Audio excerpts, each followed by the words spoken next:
Home food मराठीमध्ये आपले स्वागत आहे। आज आपण सुक्या झिंग्याची रश्श्याची भाजी बनवणार आहोत, ते पण अगदी साध्या आणि सोप्या पद्धतीने। चला तर रेसिपीला सुरुवात करूया। त्यासाठी मी झिंगे धुवून घेतलेले आणि सुकून घेतलेले आहे। आता तेल घालून आपण छान कुरकुरीत होईस्तोवर छान भाजून घेऊया।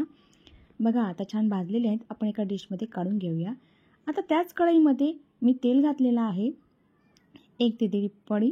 त्यामध्ये अर्धा चम्मच जिरं घातलेलं आहे आणि एक बारीक कट करून एक कांदा घेतलेला आहे मध्यम आकाराचा, तो घालूया आणि एक टमाटर घालूया मध्यम आकाराचा। त्यानंतर आले लसणची 1 चम्मच पेस्ट आहे ती घालूया आणि थोडंसं मीठ घालूया, त्यामुळे कांदा लवकर सॉफ्ट होतो। बघा अशा पद्धतीने छान परतून घेऊया। त्यामध्ये थोडासा कोथिंबीर घालूया, कोथिंबीर छान मसाल्यामध्ये परतून घेऊया। त्यानंतर सुके मसाले घालूया, 1 चम्मच लाल तिखट घातलेला आहे, 1 चम्मच धनिया पावडर घातलेला आहे, अर्धा चम्मच हळद घातलेली आहे आणि अर्धा चम्मच गरम मसाला घातलेला आहे। आता हे मसाला छान मस्त तेलामध्ये परतून घेऊया 1 ते 2 मिनिटं। त्यानंतर जे आपण झिंगे भाजून घेतलेले आहेत ते घालूया आणि 1 ते 2 मिनिटं छान परतून घेऊया।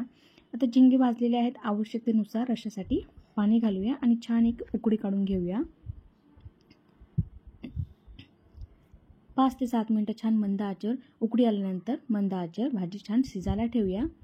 बघा आपली छान झणझणीत मस्त झिंग्याची भाजी तयार आहे। वरून थोडासा कोथिंबीर घालूया आणि छान मस्त फिरून घेऊया।